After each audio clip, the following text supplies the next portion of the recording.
આ રહ્યું આપણું નવું મકાન. જય માતાજી, જય શ્રી કૃષ્ણ. નવા એક વિડીયોમાં સ્વાગત છે તમારું. બહુ ઝાઝા દિવસે આપણે બ્લોગ શૂટ કર્યો, કારણ કે થોડાક બીજી હતા, કામ હતું એટલે. અને જવાનું છે આપણે નવા મકાને આંટો મારવા. જોયું આપણું નવું મકાન કેટલે પહોંચ્યું. અને આપણે જવાનું છે છોકરાઓને બિસ્કિટ ખવડાવવા માટે, કારણ કે લઈ લીધી છે આપણે એક ન્યૂ સાયકલ. આ સાયકલ લઈને જવાનું છે આપણે બોટાદથી ભોળાદ ભાલ દાદાના દર્શન કરવા માટે. અને એ નીકળવાનું છે આપણે 16-17 તારીખ વાળા. તો જોવાનું ભૂલતા નહીં. જય માતાજી, જય શ્રી કૃષ્ણ. તો ફાઇનલી ગાય પહોંચી ગયા આપણે સંકેશભાઈના ઘરે. હું સંકેશભાઈ ગયા હતા ગામમાં લીધી બિસ્કિટની પેટી મેન સંકેશભાઈ, કારણ કે આપણે જવાનું છે નાના બાળકોને બિસ્કિટ દેવા. અને સૌથી પહેલાં જઈશું આપણા નવા મકાને આંટો મારવા. અહીંથી પાણી પીને નીકળી જાય હું સંકેશભાઈ. તો ફાઇનલી ગાય પહોંચી ગયા આપણા નવા મકાને.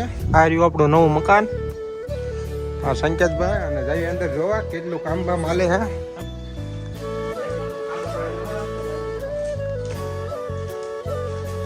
બધું ઓલમોસ્ટ પ્લાસ્ટરનું કામ થઈ ગયું છે. ધાબા ઉપર જઈએ, ધાબા ઉપર સ્ટાઇલનું કામ હાલે છે. તો ધાબા ઉપર ચડી ગયું કુતરું, ટાઢા સાંઈ અહીંયા બેઠું. અને અહીંયા રસોડાનું કામ કમ્પ્લીટ થઈ ગયું જો. અને આ રે સ્ટાઇલ આપણી, આપણે અન્નપૂર્ણિમા. કોમેન્ટમાં કહેજો સ્ટાઇલ બેલ કેમ લાગે છે. રસોડું તો કમ્પ્લીટ થઈ ગયું. હવે જઈએ આપણી પાછલી રૂમમાં. હોલમાં તો બાકી છે હજી. આ છે આપણી રૂમ, દેખાડું તમને નાની એવી છે. એ પણ કમ્પ્લીટ થઈ ગઈ. નાનું એવું મકાન છે ભાઈ. તમને મજા આવે, તમને મોજ આવે તો મુલાકાત લેજો. અમારા દરવાજા એની ખુલ્લા જ છે.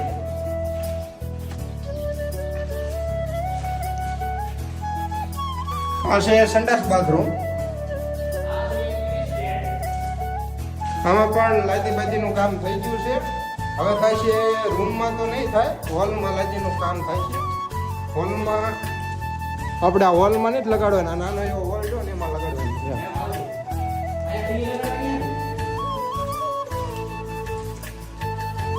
તો હું સંકેશભાઈ નીકળી ગયા મકાનેથી. મકાન જોઈ લીધું. અને હવે જઈએ છીએ આપણે બાળકોને બિસ્કિટ ખવડાવવા માટે. બિસ્કિટ પણ લઈ લીધા છે. હવે જઈએ છીએ આપણે ઝુંપડપટ્ટી, બાળકો બધા બિસ્કિટ ખવડાવી દેવી.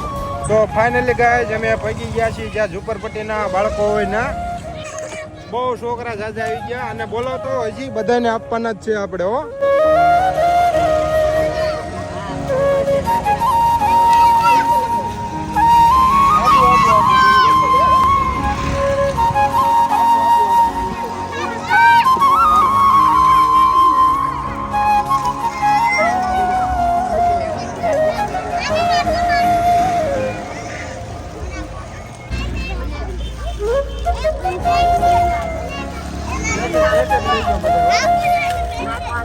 બિસ્કિટ ભાવે તને?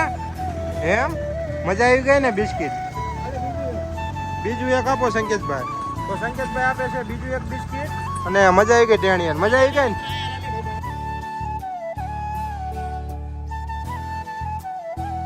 હાલો તો નીકળી જઈએ આગળ, જ્યાં બીજા છોકરા હોય ના.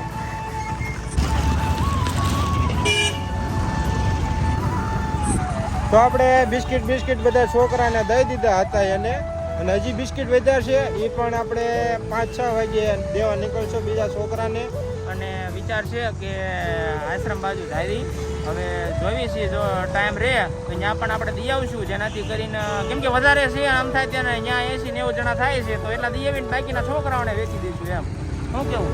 હા બરોબર છે. અને વિડીયો ગમે તો લાઈક કરજો, શેર કરજો. અને અમારી યુટ્યુબ ચેનલને સબસ્ક્રાઈબ જરૂર કરી લેજો. અને ભાવિકભાઈ બહુ મતે છે હકીકતમાં, બહુ એટલે બહુ મહેનત કરે છે. તો એમને પણ આપણી હારે રાખો, એમને પણ સબસ્ક્રાઈબ કરો, એમની ચેનલને પણ લાઈક શેર સબસ્ક્રાઈબ કરો. બરાબર.